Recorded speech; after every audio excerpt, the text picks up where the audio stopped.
Great. All right. Well, thank you everybody for coming. Today we are going to be making some Mardi Gras foods for you. We're going to be making jambalaya and crepes, which are both really delicious and really fun to make. So I'm going to start out with the jambalaya. Is anybody cooking along with us? If you are, just let me know if I'm going too fast or if you have any questions or anything. And yeah, so jambalaya, if you haven't had it before, it's really good. It's basically a dish with usually andouille sausage, chicken, shrimp, and rice, along with some spices. There are two kind of distinct types. There is Creole Jambalaya and Cajun Jambalaya, because Creole and Cajun are the two main types of cuisine in Louisiana. We are going to be making a Creole Jambalaya today, which means it's going to have tomatoes in it. But just so you know, there are multiple ways to make it. This is not the only way. So to get started, I'm going to heat up my stove. Here, I'm going to spotlight the video over my pot. Okay, can everybody see my pot now? Yep. Okay, great. So I'm going to put some oil in my pan, about maybe a tablespoon or two. I'm going to put it on about medium high, and just wait for that to heat up. And then I've got some andouille sausage that I've just cut into little rounds. I like to kind of cut it on diagonal to get these kind of like oval shapes, which are kind of fun, but cut it up however you like. If you don't have andouille sausage or you can't find it, you can definitely substitute this. Something like a kielbasa or any other kind of like firm smoked sausage will definitely work. Something like a chorizo is kind of similar in flavor, but is kind of crumbly and not the same texture as this. You can definitely use that. It just will be a little bit different, but that is not a problem at all. So I've got my sausage, and then I've also got my chicken. I'm using chicken thighs. You can also use chicken breasts. I just prefer chicken thighs because I find they're a bit easier to cook. Chicken breasts tend to dry out if you overcook them. I mean, it's kind of like, a classic mistake is just making dry chicken breasts. So thighs tend to have a little bit more fat, which gives it more insulation. That's what I'm using, but feel free to use chicken breast if you want. I just cut it up into little kind of bite-sized pieces. And then I'm going to go and season these. I am going to season these with a Creole Seasoning. This is essentially just paprika, garlic powder, and onion powder, and pepper. So if you don't have this, you can either kind of do a mix of those spices, or you can just do salt and pepper. It's really not essential for this. This is just kind of reinforcing the same flavors that are in the sausage. So if you don't have this, feel free to do any spices you have, or just do salt and pepper. But I'm just going to take some of this and sprinkle it over the chicken and over the sausage. Once we've got our oil heating up, you want to look and see, it'll kind of be shimmering. That's kind of what you'll be looking for. And also, if you just put your hand over it, you'll feel that it's hot. Because we are going to put in our sausage and our chicken just to kind of get a good sear on them. I'm going to dump those in.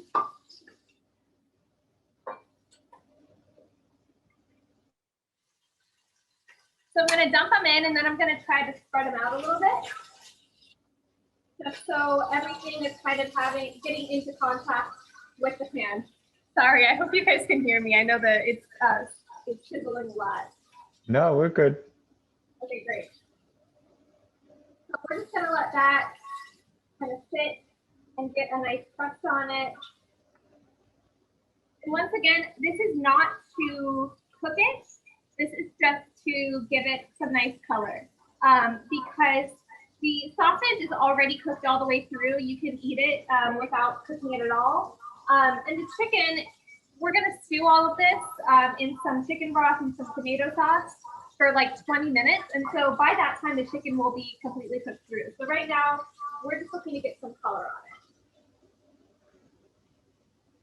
So just make sure that your sausage is, you don't want it to steam, but you don't want it to be kind of all on top of each other. I mean, honestly, I probably could have used an even bigger pan, but you know, we work with what we have. But Hey, Rachel, if you don't have a Dutch oven or a big ceramic or metal kind of pot, will just any old big pot work? Does it matter? it really doesn't. Any sort of large pot, or honestly, like a large saucepan would work as well.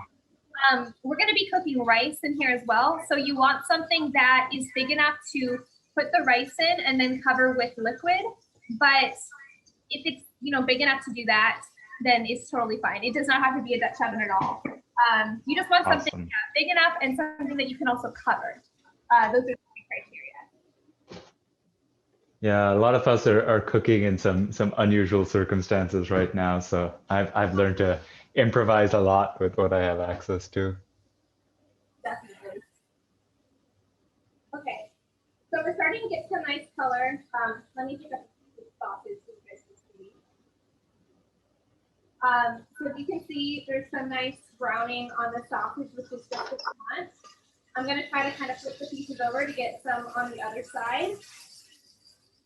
I'm just using a rubber spatula, honestly, because I just like rubber spatulas. You can definitely use a wooden spoon or any other implement. I just tend to use rubber spatulas for everything. I think I have the exact same one at home. Sorry. I think I have the exact same rubber spatula at home. They're great. Great. I have like 5 of them. I literally, that's all I use. I don't use wooden spoons. I don't know why. I just like rubber spatulas. But they're so cool. You feel like an old Italian grandmother, and that's all I've ever wanted to be in life. True. Okay, so this is looking pretty good to me. I'm going to take a slotted spoon and I am going to take this out. We don't want the chicken to overcook while we're cooking our vegetables. So we are just going to take this out for now, and then we will put it back in a little bit. And I'm using a slotted spoon so that we can leave the oil in the pan. Like I said, we're going to be doing our vegetables next, and our vegetables will cook in that oil. Dishing this out. And if you can see, I'm not sure if the camera is picking it up, but I've got a little bit of fond on the bottom of the pan. Excuse me.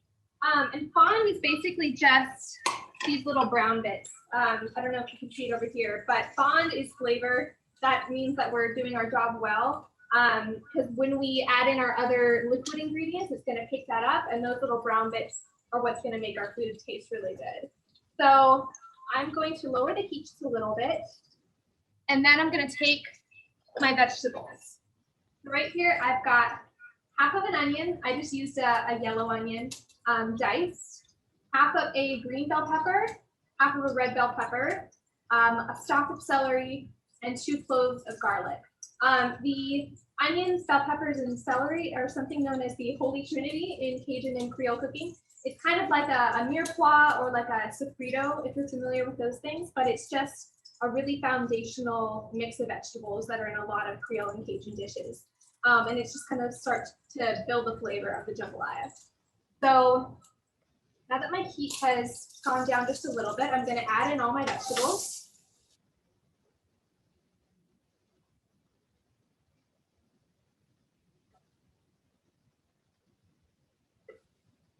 And if you're doing this at home, really helps to, especially if you're not super confident, take some time before you touch the flame, do all your chopping, do all your slicing, do all your preparation. We call it mise en place, which is a unnecessarily French word for just having everything ready before you go. If you've never tried it and you find yourself getting really stressed out in the kitchen, try it once. Break cooking down into the cooking part and the preparation part, and you'll be amazed at just how much stress that cuts out of the process. Definitely. And I just did like a dice on here. You don't have to chop it up too small. It's really personal preference. Because like I said, we're going to be cooking this for quite a while. In the end, it'll probably be about 20 minutes. And so no matter how large or small you cut your vegetables, they're going to get cooked. So it's not like a matter of cutting it small so that it will cook through. It's just a matter of cutting it to the size that you want in your dish. So I didn't want mine to be kind of as big as like, you know, these pieces of sausage. So I just did, you know, a small-ish dice because that was my preference. But if that's not your preference, you can definitely do it differently. But these vegetables are looking pretty good. I'm gonna raise the heat a little bit just because I think my pan got a little cold. But this is a really important thing with cooking just in general. You want to use all of your senses, including your sense of hearing. So I was hearing that my pan, you know, was not sizzling like it was. So I'm just gonna raise my heat a little bit so that it starts sizzling up a little more. And what we're looking to do here is just sweat these. Which means that we don't want them to turn brown. This is not like with the sausage where we were looking to get those little brown bits on it. We're just looking to get these soft and kind of warmed up in the oil. Oh, and I forgot the most important part. Season them. I'm gonna add a little bit of salt and a little bit of pepper. Oh, that's a super cool pepper mill. Thank you. I like it. Got it from Bed Bath & Beyond. Oh yeah. Yeah, seasoning at this, you wanna as a rule of thumb kind of be seasoning as you go along, and then definitely, but conservatively, because at the end, you know, this is a stew, so that means you can get it to taste exactly how you want it to. So at the end, you can kind of add salt as you need, but you can't take away salt as you need. So make sure you're seasoning along the way, but don't overdo it. Yeah, that's a really good point. Especially because something like this, as it cooks down, it's going to concentrate and the liquid's going to.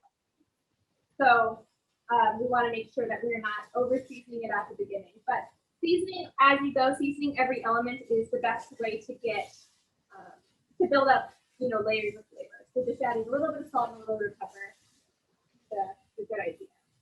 All right, those are looking good to me. You can see, here, let me take out some, bring it a little closer. You can see that the onions have started to turn a little translucent. They are not brown, just a little translucent. And everything is, you know, if I touch it, it is soft to the touch. So we're good to go. I think these are looking good. So for our next step, we are going to add some crushed tomatoes.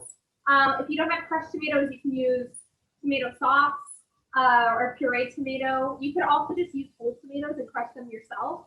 You could even use fresh tomatoes. It might have a slightly different flavor, but that is the way to go. Whatever, you can really do whatever you have. I'm going to add these in. And so, Rachel, you said this is what makes it specifically this type of jambalaya, right? Yeah, so this is a Creole Jambalaya. So the difference, there are many differences, but one of the differences between Creole and Cajun cuisine is the use of tomatoes. Creole cuisine has tomatoes, Cajun cuisine does not. And part of the reason for that is Creole cuisine is more common in kind of like the city. So this is kind of the version of jambalaya that you would traditionally find in like New Orleans. And because of, you know, the Italian influence there and, you know, all the different cultures there, they've had better access to tomatoes. Whereas Cajun food is more out in the country. And so in the country, they didn't have as much access to tomatoes. So they used other vegetables. But tomatoes do tend to be a common feature, kind of a distinguishing feature. And so I've just added in tomatoes, just letting it cook down a little bit. And then I'm going to add some chicken stock. This is just 1.5 cups. You could, of course, use any type of stock you want. If you are vegetarian, you can definitely use vegetable stock and also, you know, sub out the sausage with a vegetarian sausage, whatever meat substitutes you like. And next we are going to add our meat back in, because now we are getting to the stage where we are going to start kind of cooking this all down. We're adding those in. And then we're also going to add in our seasoning now. So I'm going to add in, precise measurements don't exactly matter, but I'm going to add in, you know, maybe a good pinch of oregano. This is dried oregano. I'm going to add that in, maybe 2 pinches. I like oregano. And then same thing with thyme. Add a good pinch or so. And then finally, we need something to make it a little spicy. Of course, if you don't like spicy food, no need to add this in. But I'm going to be using red pepper flakes. You could also use cayenne pepper if you like cayenne. And then just kind of according to your preference, you're going to add it in. It can be as spicy or kind of as mild as you want. I like it pretty spicy. I'm going to add in, I don't know, that looks like maybe a half teaspoon to me. I'm just going to go ahead and sprinkle that in. And I'm going to add some more black pepper. Yeah, this is the ideal use for dried herbs. You know, a lot of people say they're not as good as their fresh counterparts. I think it's a matter of where you use them. And in a dish like this, where you're putting them in a ton of liquid and letting them kind of steep in that liquid for a long time, it's perfect. Yes, definitely. Yeah, you wouldn't want to use fresh herbs in this context because all of the liquid is just going to make them soggy. Fresh herbs are really best used unless it's like a woody herb, like rosemary. Fresh herbs like oregano are just gonna, you know, wilt down and not be very tasty. So I've added in my spices. I've added in my seasoning. I have all the liquid that I'm gonna need in here. You can see it's starting to sort of come to a simmer, which is exactly where I want it. And that means it's time to add the rice. So I'm just using, I believe this is jasmine rice that I'm using. You can use any sort of long grain rice that you have, jasmine, basmati, really anything that you have on hand. And we are just going to add this in. So in a lot of applications, you would wash your rice, which means you just rinse it out to kind of take out the excess starch. In this case, we are not going to be washing our rice because we want that starch to help thicken the sauce and kind of bind everything together. So we don't want to get rid of any starch in this case. But we're just going to stir that in. And now would actually be a great time to taste our sauce and see how it's doing. Because after this, we are just going to let it simmer for about 20 minutes. But before doing so, it's a good idea to take a little spoonful of your sauce and see how it's doing, if it needs any more salt, if it needs any more spice, things like that. So I'm going to taste mine. Mine's doing pretty good. Use a tiny bit more salt. Add in a little more. You see, that is why tasting is so important. It's really the most key thing in cooking, I would say, is just tasting as you go. Because you know, you don't know how your food is going to end up if you don't taste it. And you can save yourself from, you know, under seasoning things, or if you've over seasoned things, you know, you can adjust as you go. But it just really helps you have a more consistent final result. And also like a result that you like, because just because the recipe says to add like a teaspoon of salt doesn't mean that that is what you like in your dish. So this is looking pretty good. Right now I'm at about a medium heat. I'm gonna lower it to a low heat because we don't want it to start boiling like crazy. We really want to keep it at like a steady, even simmer. And then I'm gonna cover it. So I have a cover for this.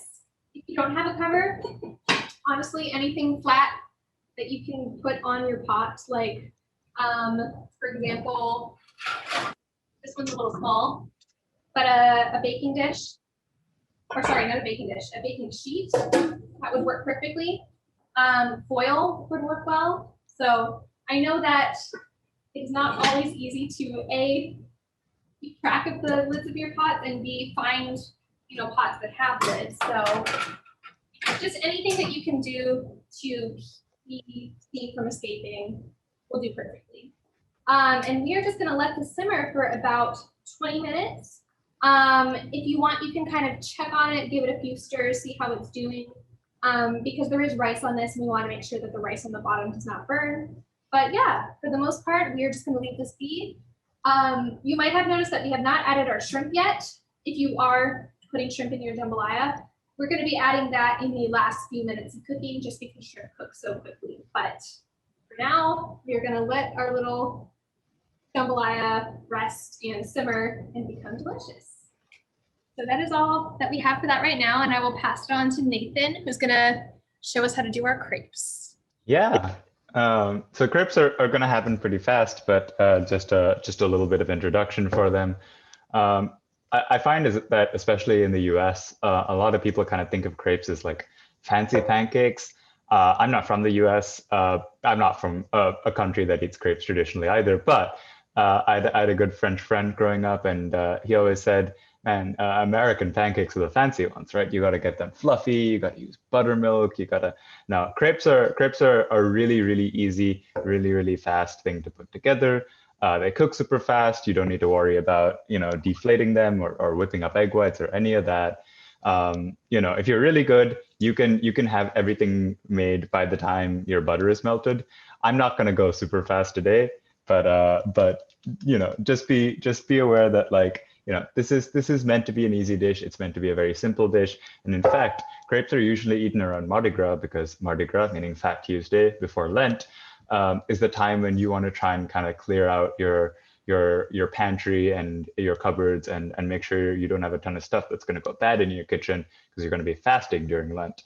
And so especially stuff that you would fast for Lent. And so crepes is a good way to get rid of flour, good way to get rid of eggs, good way to get rid of milk, which is definitely going to go bad, especially pre-refrigeration. But what all that tells you is that they're super, super versatile. You can use them for a million different things. It's sweet, it's savory. You can put ham and cheese in there. You can put some of your leftover sausage and vegetables in there.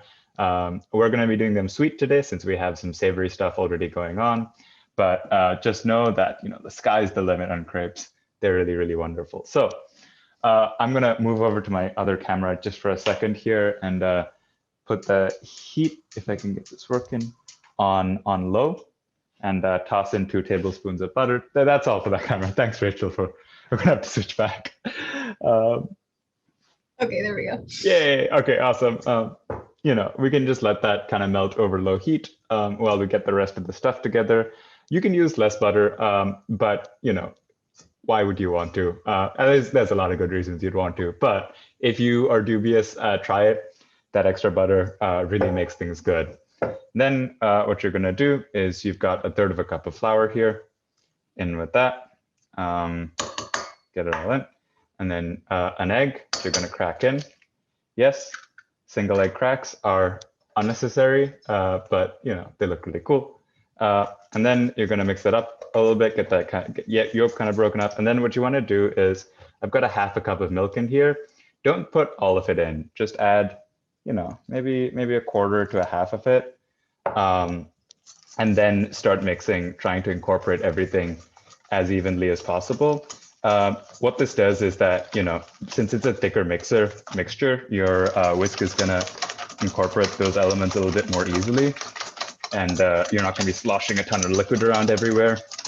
To really get that mixed in, you technically don't want to overmix your crepes, so don't do this for like 20 minutes, but it's pretty hard to overwork it by hand. So, as soon as you've got something that looks like an incorporated batter, you're going to go into the rest of your milk.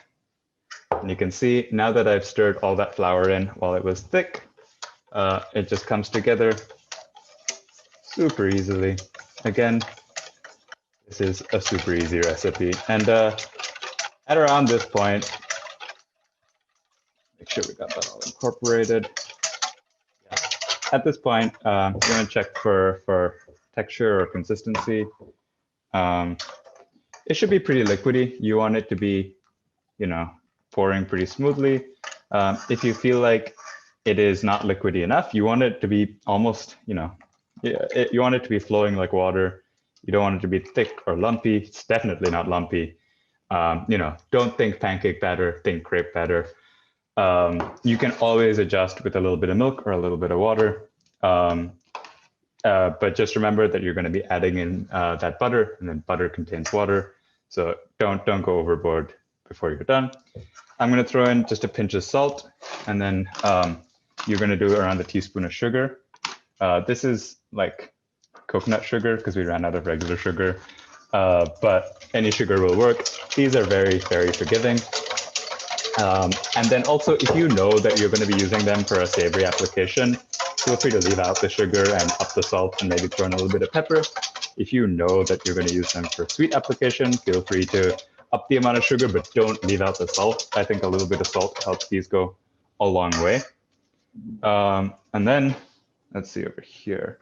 Yep, my butter is just about melted. And so this system works really well where since you're melting the butter in the pan and then kind of pouring it into your batter, your pan's already greased up and ready to go. Super synergistic, which we really like. At this point, you should definitely feel free to kind of let this butter toast a little bit so it gets all brown and frothy. We'd call that brown butter, or in French it'd be beurre noisette, like nutty butter, which I think is kind of cool. Yeah, it'll just add a little bit extra flavor to your crepes, but it will make them brown-ish. If that's the thing you care about, don't do it. But yep, our butter's getting melted here. At this point, I'm gonna crank the heat up to high. Also, I'm a little worried. My my phone might melt, but we're gonna keep an eye on that, and hopefully we'll be okay. But I think we can switch over to the other. And I have a quick question. Yeah. Are you using nonstick for this? Oh yeah, definitely. This is what nonsticks are made for. You know, pancakes, eggs, crepes. Nonsticks are ideal. And you know, if you've got a super well seasoned cast iron and you know you're really proud of it, still use a nonstick. Don't be a hero. It's not worth it. You know, I say that this is absolutely a nonstick application. And then I'm also using a fairly big pan. This is around a 10-inch nonstick skillet here. I think it's easier to do a couple big crepes instead of a ton of small, tiny ones, because you're going to see these cook super quickly, which means that if you've got some friends over and you want to, you know, throw together a quick breakfast, you just start, you know, heating things up. You've definitely got, you know, flour lying around the house, a little bit of butter, sure, some eggs, hopefully, some milk. You know, these are all, you know, definitionally pantry ingredients. Throw it all together and you've got breakfast ready to go. So yeah, our pan is over pretty high heat at this point. We're getting, oh, is my video still coming through? Yes, I think so. Cool, okay. Butter's getting pretty brown. We're gonna go in with around a 1/3 cup of batter and then swirl it around really quickly. You want to definitely shoot for less rather than more. You want a really thin layer. And don't worry, your first crepe is going to turn out ugly. In France, they say the first crepe is for the dogs. I think they've got really spoiled dogs. I think it tastes just fine. But just be aware that it won't look quite as beautiful as your other crepes, and that's okay because it's beautiful where it counts in how it tastes, just like people. No, not just like people. Definitely not like people. You want to let that cook for around 30 seconds on one side. You'll kind of see it because it's so thin. It cooks in, you know, almost no time at all. But you know, if you want to check, you'll be getting kind of brown on one side. You can use a spatula, or if you're feeling fancy, which I'm normally not, but I'm going to try and show off for you guys. You can. Oh no. Okay, we got it. You can flip it like that. It only needs around 15 seconds on the other side. And you definitely don't need to be buttering these between every crepe. That's excessive. As long as you've got an okay nonstick skillet, it should be fine. After around, I don't know, maybe 7 or 8 crepes, if you feel like your pan's getting a little dry and things are starting to stick, throw in an extra piece of butter and keep going. You're good to go. You can also use oil at this point or some other fat, but I think, you know, foods like these kind of have butter as their backbone. So, you know, why mess with that? If you don't add enough batter, like you can see, well, maybe you can't, but hopefully you can see that I've got a couple holes there. Feel free to fill those in with, you know, a little extra batter. And if you've got too much, you see like a liquid layer on top that's still sloshing around. As soon as you add it, immediately pour it back out, and that'll be fine. You know, I'll try and demonstrate on the next script what it looks like to add too much. But that's a very, very solvable issue. Yeah, that's you know, how to spill it with a spatula, which is definitely how you should do it if you're not confident. Super simple. But you can see that, you know, that entire process took like what, a couple minutes. We're already eating. If you got some friends over, or you're hosting, or you're just trying to feed your roommates, at this point they can already start eating while you're getting these together. They don't take that long. Yeah, we got some nice browning on the other side. Should be good to go. How much butter are you using? I feel like I have way too much in mine. Butter? Yes. I use 2 tablespoons per the recipe, but remember that you pour that butter back into the batter, right? Okay, I think I forgot to do that. That might have been it. It means you get a super buttery first crepe, but that's okay, because I think butter is delicious. Yeah, go let your inner Julia child out and just go super buttery in your crepes. I think it's the way to go. Yep, if you feel like these are, things are starting to burn or it's getting really hot, feel free to turn the heat down a little bit. But that first kind of pour is where you want to be, as fast as possible. Swirl it around, have no fear. Crepes can absolutely smell fear. And you should be good to go. So this batter should make around 4, maybe 5 crepes.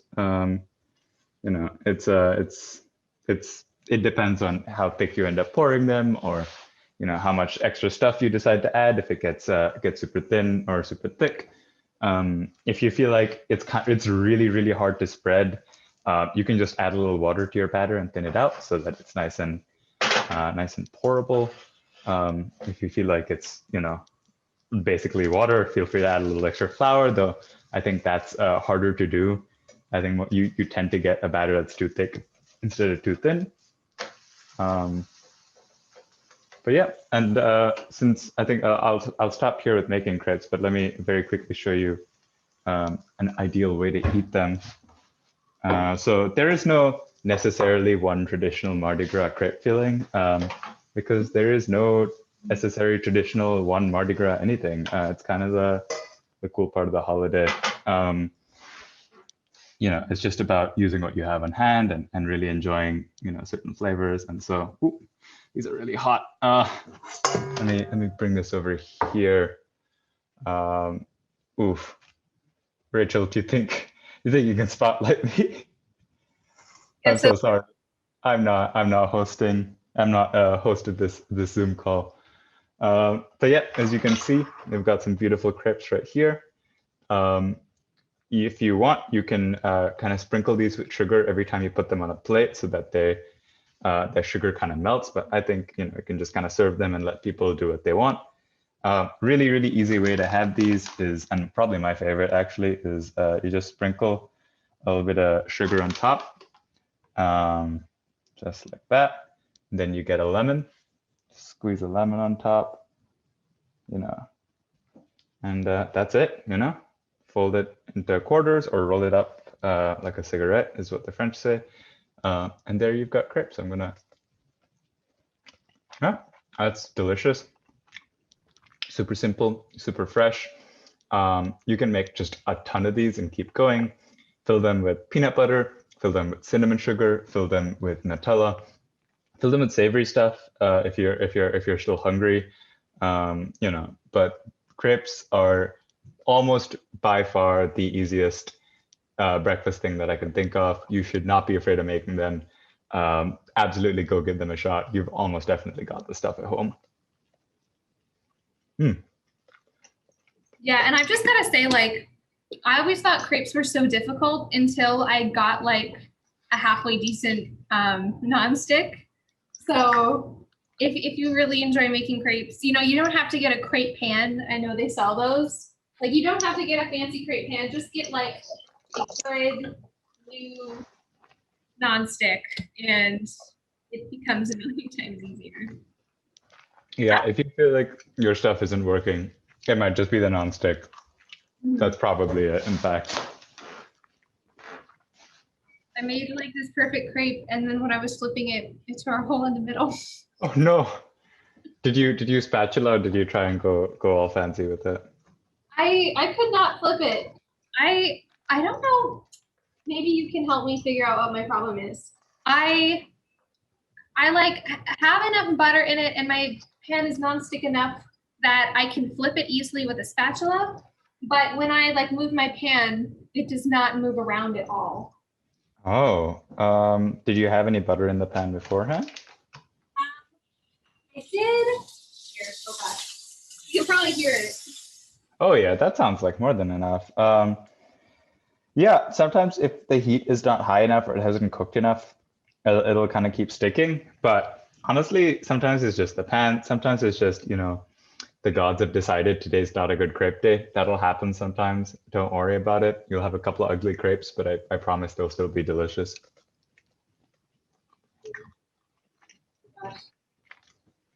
I have dinner soon, and I'm just kind of going through these. These are after I finish this last crepe and go back to our jambalaya. My timer is at about 4 minutes. So we're just about there. Here we go. Now, traditionally, I think jambalaya is simmered a bit longer, right? I mean, it depends. The thing is, if you simmer it for too long, the rice will just get really mushy. Something like gumbo is usually simmered for longer. Gumbo is a similar dish to jambalaya, but it doesn't have the rice in it. You serve it on top of rice. So something like that would definitely be simmered for longer. Whereas jambalaya tends to be a little shorter just because of the rice in it. Oh gosh, this is the ugliest crepe I've ever made. It's all right. It'll taste great. Oh no. Okay. The dog, Rachel. I know. I've got one for each of my dogs. There we go. There we go. Perfect. It's like they planned this. Yes, exactly. That is. See, I definitely planned that. Okay, so I can show everybody how to finish off our jambalaya. Are you good with crepes? I mean, I'm good as in I've eaten all of them. Yes. All right. Spotlight. There we go. Okay, can everybody see my Dutch oven in my hand? Perfect. So, this has been simmering for nearly 20. My timer is at 2 minutes and 40 seconds. I'm going to take this top off. You can see in here, give it a stir. Our rice is nice and cooking, but it's still a little liquidy, which is where we want it to be. I'm going to lower the heat just a little bit. And once again, this is a time where you would want to taste this. You want to make sure that your rice is cooked. Sometimes rice can look cooked, but it is not actually cooked. So I'm going to take my spoon, get a little bit of rice. It is so hot, so I'm going to blow on it. Oh gosh.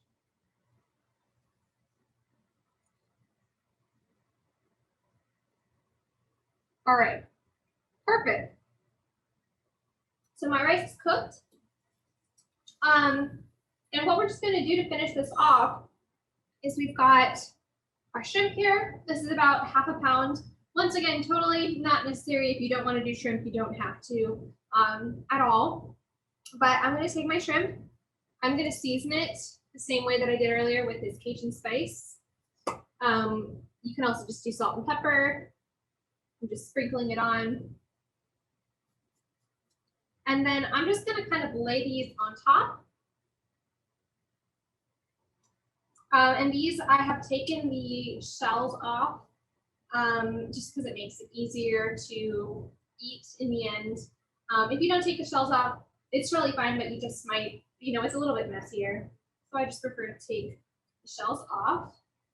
I'm just going to lay these in there.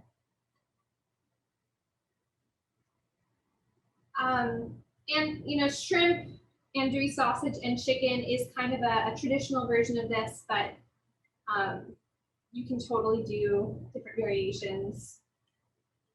Here we go. And I'm just gonna kind of lightly stir this in.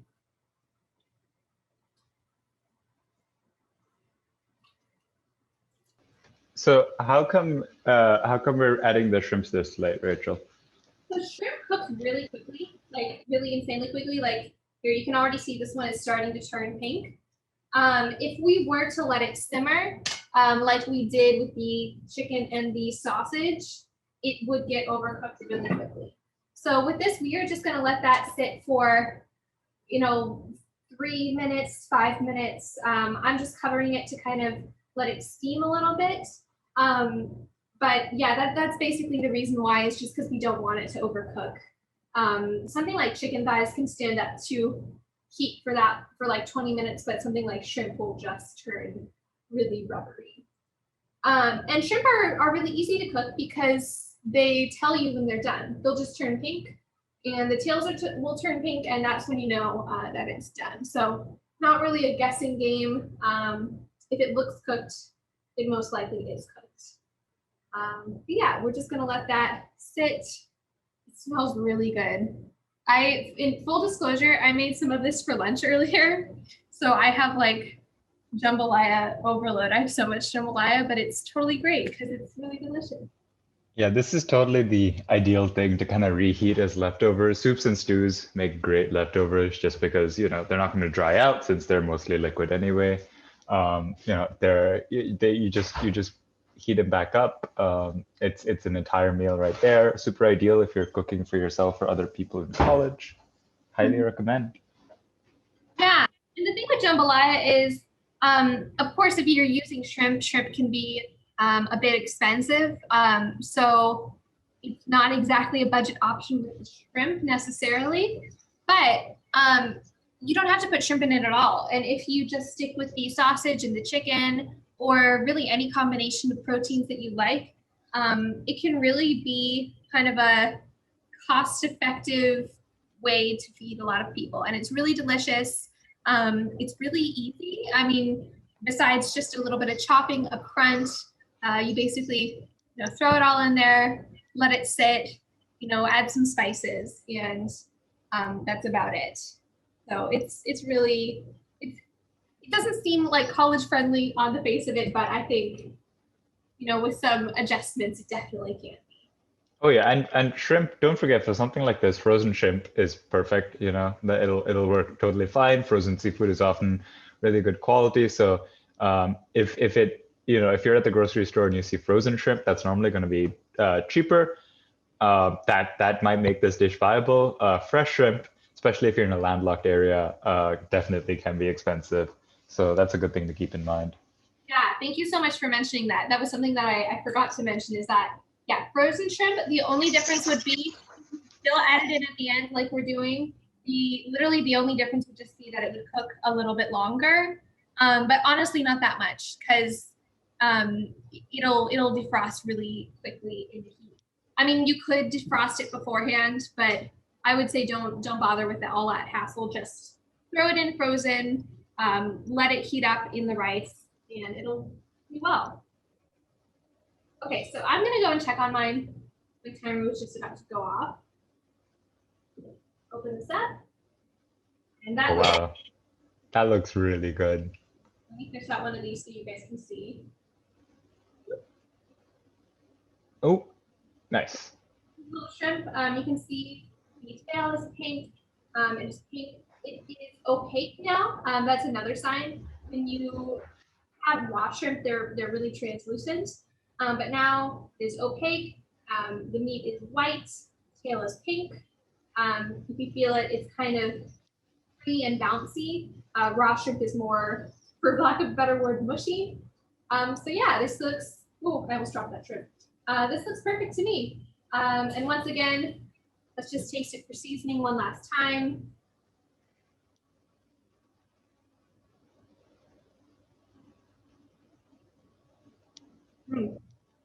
Really delicious.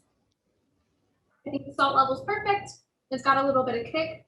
It's really smoky from the andouille sausage and the Cajun spice that we added, which has some smoked paprika in it. So it's really delicious. Highly recommend. Really easy and great to feed a crowd. And yeah, that is our jambalaya. I think I'm gonna make myself a plate. I imagine your family's pretty happy about this lesson, considering they have now, you know, a small army's worth of jambalaya. I know. Oh my gosh, I have so much.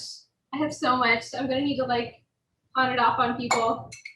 It is, or I might just eat it all. Honestly, this is gonna be. I totally wasn't planning to eat all those crepes. It just kind of happened. So, you know, sometimes when you make something good, you got no choice. You gotta taste for seasoning. True. Actually, one more tip on this. Make sure that you kind of scrape the bottom once you take it off the heat, especially if you're, gonna put this out on a table or something to serve. Because even once you turn the heat off, the pot is still hot, and you want to make sure that that rice is not going to burn. So I'm just making sure that nothing is stuck, and well, that's perfect. Awesome. Please. All right, here I can unspotlight myself. Oh gosh, I don't even know how to do this. You got this. I believe in you. How do I? Oh gosh. I seriously do not know how to remove my own spotlight. I know how to spotlight somebody else, but I'm gonna spotlight. Me? I don't know how to take the spotlight off. Oh, hello. I think I can remove my own spotlight. Okay. Oh wait, no, now we're just back to you. Oh no. Is it back to the pot or back to my face? It's back to your face. Oh wait. Okay, great. No. Okay. Yeah, perfect. Okay, great. Oh wait, no, we're good. Okay, awesome. Technical difficulties. They're fun. Yeah, so that's about it. We've got some wonderful jambalaya, some wonderful crepes. My crepes, I think, are less wonderful than Nathan's, but that's all right. All crepes are good crepes. True, they all are delicious. Nathan's super good. This is like the wonky one, but this one looks really good. Oh, look at that! Look at that perfect circle. So got good crepe and Nice. bad crepe. No, you've got good crepe and different type of good crepe. True. Sugar and lemon on it, and Sure. Crepe positive in this house. But yeah, that's about all from us. If anyone has any questions, feel free to ask now or hit us up at our email or on our Facebook page. We do lessons every other week. We do social events in between those lessons. If you just want to come hang out, watch a movie, I think we're planning to watch Chopped soon. That's happening. And then eventually, I think beginning of March, we're planning to do a special event with Thank You Chicken, which is a restaurant here in Evanston. We're really excited for that. So stay tuned for more information. yeah. Thank you guys so much for coming. This has been really fun. Thank you for teaching. Of course. Happy Mardi Gras to all who celebrate. Yes. Thank you guys. It was great. Have a good one. Bye. Bye.